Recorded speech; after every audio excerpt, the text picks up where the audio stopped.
Surat Petrus yang pertama. 1 Petrus pasal 1. Salam. Dari Petrus, Rasul Yesus Kristus, kepada orang-orang pendatang yang tersebar di Pontus, Galatia, Kapadokia, Asia Kecil dan Britinia, yaitu orang-orang yang dipilih sesuai dengan rencana Allah, Bapa kita, dan yang dikuduskan oleh Roh, supaya taat kepada Yesus Kristus dan menerima percikan darahnya. Kiranya kasih karunia dan damai sejahtera makin melimpah atas kamu. Pengharapan, iman, dan kasih.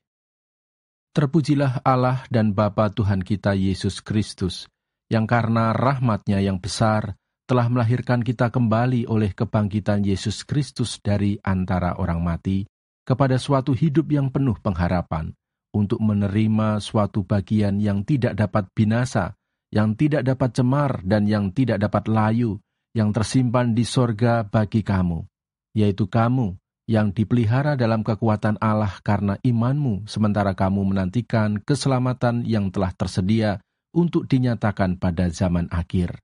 Bergembiralah akan hal itu, sekalipun sekarang ini kamu seketika harus berduka cita oleh berbagai-bagai pencobaan. Maksud semuanya itu ialah untuk membuktikan kemurnian imanmu yang jauh lebih tinggi nilainya daripada emas yang fana, yang diuji kemurniannya dengan api, sehingga kamu memperoleh puji-pujian dan kemuliaan dan kehormatan pada hari Yesus Kristus menyatakan dirinya. Sekalipun kamu belum pernah melihat Dia, namun kamu mengasihinya. Kamu percaya kepada Dia, sekalipun kamu sekarang tidak melihatnya. Kamu bergembira karena sukacita yang mulia dan yang tidak terkatakan, karena kamu telah mencapai tujuan imanmu, yaitu keselamatan jiwamu. Keselamatan itulah yang diselidiki dan diteliti oleh nabi-nabi yang telah bernubuat tentang kasih karunia yang diuntukkan bagimu. Dan mereka meneliti saat yang mana dan yang bagaimana yang dimaksudkan oleh Roh Kristus yang ada di dalam mereka, yaitu Roh yang sebelumnya memberi kesaksian tentang segala penderitaan yang akan menimpa Kristus dan tentang segala kemuliaan yang menyusul sesudah itu. Kepada mereka telah dinyatakan bahwa mereka bukan melayani diri mereka sendiri, tetapi melayani kamu dengan segala sesuatu yang telah diberitakan sekarang kepada kamu dengan perantaraan mereka yang oleh Roh Kudus yang diutus dari sorga menyampaikan berita Injil kepada kamu, yaitu hal-hal yang ingin diketahui oleh malaikat-malaikat. Kekudusan dan kasih persaudaraan. Sebab itu siapkanlah akal budimu, waspadalah dan letakkanlah pengharapanmu seluruhnya atas kasih karunia yang dianugerahkan kepadamu pada waktu penyataan Yesus Kristus. Hiduplah sebagai anak-anak yang taat dan jangan turuti hawa nafsu yang menguasai kamu pada waktu kebodohanmu, tetapi hendaklah kamu menjadi kudus di dalam seluruh hidupmu, sama seperti Dia yang kudus, yang telah memanggil kamu, sebab ada tertulis, kuduslah kamu, sebab Aku kudus.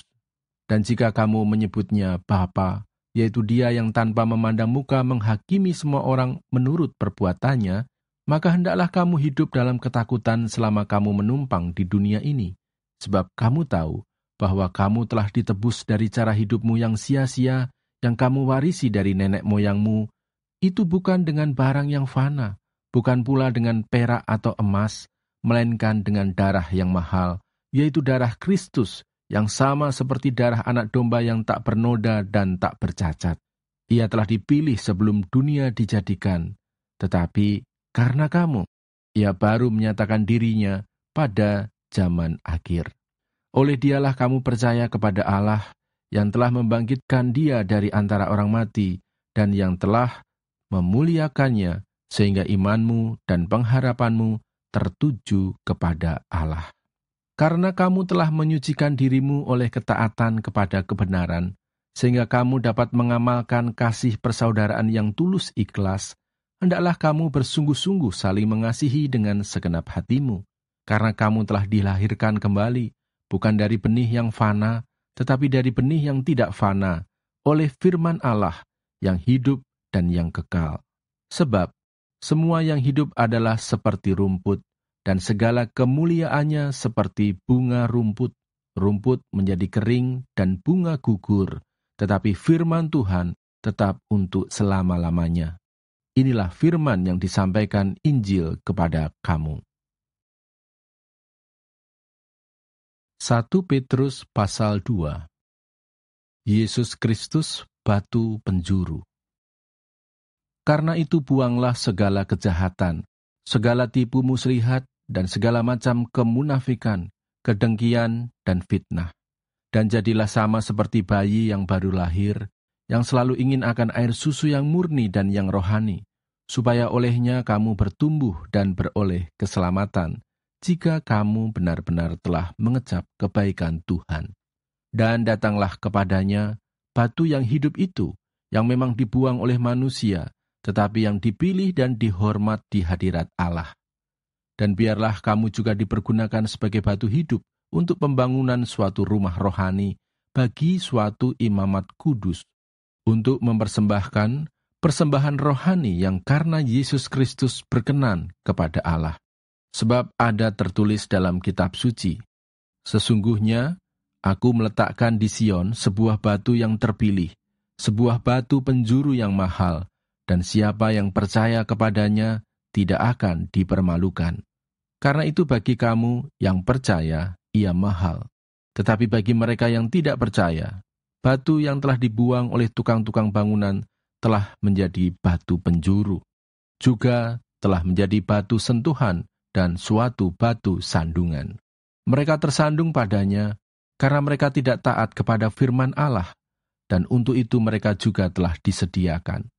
Tetapi kamulah bangsa yang terpilih, imamat yang rajani, bangsa yang kudus, umat kepunyaan Allah sendiri, supaya kamu memberitakan perbuatan-perbuatan yang besar dari Dia, yang telah memanggil kamu keluar dari kegelapan kepada terangnya yang ajaib. Kamu yang dahulu bukan umat Allah, tetapi yang sekarang telah menjadi umat-Nya, yang dahulu tidak dikasihani, tetapi yang sekarang telah beroleh belas kasihan. Peringatan untuk hidup sebagai hamba Allah. Saudara-saudaraku yang kekasih, aku menasihati kamu, supaya sebagai pendatang dan perantau, kamu menjauhkan diri dari keinginan-keinginan daging yang berjuang melawan jiwa. Milikilah cara hidup yang baik di tengah-tengah bangsa-bangsa bukan Yahudi, supaya apabila mereka memfitnah kamu sebagai orang durjana, mereka dapat melihatnya dari perbuatan-perbuatanmu yang baik, dan memuliakan Allah pada hari Ia melawat mereka. Tunduklah karena Allah kepada semua lembaga manusia, baik kepada raja sebagai pemegang kekuasaan yang tertinggi, maupun kepada wali-wali yang diutusnya untuk menghukum orang-orang yang berbuat jahat dan menghormati orang-orang yang berbuat baik. Sebab inilah kehendak Allah, yaitu supaya dengan berbuat baik, kamu membungkamkan kepicikan orang-orang yang bodoh. Hiduplah sebagai orang merdeka, dan bukan seperti mereka yang menyalahgunakan kemerdekaan itu untuk menyelubungi kejahatan-kejahatan mereka, tetapi hiduplah sebagai hamba Allah. Hormatilah semua orang, kasihilah saudara-saudaramu, takutlah akan Allah, hormatilah Raja. Penderitaan Kristus sebagai teladan. Hai kamu, hamba-hamba, tunduklah dengan penuh ketakutan kepada Tuanmu, bukan saja kepada yang baik dan peramah, tetapi juga kepada yang bengis. Sebab adalah kasih karunia jika seorang karena sadar akan kehendak Allah menanggung penderitaan yang tidak harus ia tanggung. Sebab dapatkah disebut pujian jika kamu menderita pukulan karena kamu berbuat dosa? Tetapi jika kamu berbuat baik, dan karena itu kamu harus menderita, maka itu adalah kasih karunia pada Allah. Sebab untuk itulah kamu dipanggil, karena Kristus pun telah menderita untuk kamu, dan telah meninggalkan teladan bagimu, supaya kamu mengikuti jejaknya. Ia tidak berbuat dosa, dan tipu tidak ada dalam mulutnya. Ketika ia dicaci maki, ia tidak membalas dengan mencaci maki. Ketika ia menderita, ia tidak mengancam, tetapi ia menyerahkannya kepada Dia yang menghakimi dengan adil. Ia sendiri telah memikul dosa kita di dalam tubuhnya di kayu salib, supaya kita yang telah mati terhadap dosa, hidup untuk kebenaran. Oleh bilur-bilurnya, kamu telah sembuh. Sebab dahulu kamu sesat seperti domba, tetapi sekarang kamu telah kembali kepada gembala dan pemelihara jiwamu. 1 Petrus pasal 3. Hidup bersama suami istri. Demikian juga kamu, hai istri-istri, tunduklah kepada suamimu, supaya jika ada di antara mereka yang tidak taat kepada firman, mereka juga tanpa perkataan dimenangkan oleh kelakuan istrinya, jika mereka melihat bagaimana murni dan salehnya hidup istri mereka itu. Perhiasanmu janganlah secara lahiriah, yaitu dengan mengepang-epang rambut, memakai perhiasan emas, atau dengan mengenakan pakaian yang indah-indah. Tetapi perhiasanmu ialah manusia batiniah yang tersembunyi dengan perhiasan yang tidak binasa, yang berasal dari roh yang lemah lembut dan tenteram, yang sangat berharga di mata Allah. Sebab demikianlah caranya perempuan-perempuan kudus dahulu berdandan, yaitu perempuan-perempuan yang menaruh pengharapannya kepada Allah. Mereka tunduk kepada suaminya, sama seperti Sarah taat kepada Abraham dan menamai dia tuanya. Dan kamu adalah anak-anaknya, jika kamu berbuat baik dan tidak takut akan ancaman. Demikian juga kamu, hai suami-suami, hiduplah bijaksana dengan istrimu, sebagai kaum yang lebih lemah.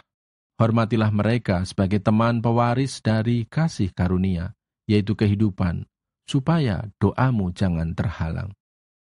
Kasih dan damai. Dan akhirnya, hendaklah kamu semua seia sekata, seperasaan, mengasihi saudara-saudara, penyayang dan rendah hati, dan janganlah membalas kejahatan dengan kejahatan, atau caci maki dengan caci maki, tetapi sebaliknya. Hendaklah kamu memberkati, karena untuk itulah kamu dipanggil, yaitu untuk memperoleh berkat. Sebab, siapa yang mau mencintai hidup dan mau melihat hari-hari baik, ia harus menjaga lidahnya terhadap yang jahat dan bibirnya terhadap ucapan-ucapan yang menipu. Ia harus menjauhi yang jahat dan melakukan yang baik. Ia harus mencari perdamaian dan berusaha mendapatkannya. Sebab mata Tuhan tertuju kepada orang-orang benar dan telinganya kepada permohonan mereka yang minta tolong. Tetapi wajah Tuhan menentang orang-orang yang berbuat jahat. Menderita dengan sabar. Dan siapakah yang akan berbuat jahat terhadap kamu, jika kamu rajin berbuat baik? Tetapi sekalipun kamu harus menderita juga karena kebenaran, kamu akan berbahagia. Sebab itu janganlah kamu takuti apa yang mereka takuti, dan janganlah gentar. Tetapi kuduskanlah Kristus di dalam hatimu sebagai Tuhan, dan siap sedialah pada segala waktu untuk memberi pertanggungan jawab kepada tiap-tiap orang yang meminta pertanggungan jawab dari kamu tentang pengharapan yang ada padamu. Tetapi haruslah dengan lemah lembut dan hormat, dan dengan hati nurani yang murni, supaya mereka yang memfitnah kamu karena hidupmu yang saleh dalam Kristus menjadi malu karena fitnahan mereka itu. Sebab lebih baik menderita karena berbuat baik, jika hal itu dikehendaki Allah, daripada menderita karena berbuat jahat. Sebab juga Kristus telah mati sekali untuk segala dosa kita. Ia yang benar untuk orang-orang yang tidak benar, supaya ia membawa kita kepada Allah. Ia yang telah dibunuh dalam keadaannya sebagai manusia, tetapi yang telah dibangkitkan menurut roh. Dan di dalam roh itu juga, ia pergi memberitakan Injil kepada roh-roh yang di dalam penjara, yaitu kepada roh-roh mereka yang dahulu pada waktu Nuh tidak taat kepada Allah. Ketika Allah tetap menanti dengan sabar waktu Nuh sedang mempersiapkan bahteranya, di mana hanya sedikit, yaitu 8 orang, yang diselamatkan oleh air bah itu. Juga kamu sekarang diselamatkan oleh kiasannya, yaitu baptisan. Maksudnya bukan untuk membersihkan kenajisan jasmani, melainkan untuk memohonkan hati nurani yang baik kepada Allah oleh kebangkitan Yesus Kristus, yang duduk di sebelah kanan Allah, setelah ia naik ke sorga, sesudah segala malaikat, kuasa dan kekuatan ditaklukkan kepadanya. 1 Petrus pasal 4. Jadi, karena Kristus telah menderita penderitaan badani, kamu pun harus juga mempersenjatai dirimu dengan pikiran yang demikian. Karena barang siapa telah menderita penderitaan badani, ia telah berhenti berbuat dosa, supaya waktu yang sisa jangan kamu pergunakan menurut keinginan manusia, tetapi menurut kehendak Allah. Sebab telah cukup banyak waktu kamu pergunakan untuk melakukan kehendak orang-orang yang tidak mengenal Allah. Kamu telah hidup dalam rupa-rupa hawa nafsu, keinginan, kemabukan, pesta pora, perjamuan minum dan penyembahan berhala yang terlarang. Sebab itu mereka heran bahwa kamu tidak turut mencemplungkan diri bersama-sama mereka di dalam kubangan ketidaksenonohan yang sama, dan mereka memfitnah kamu.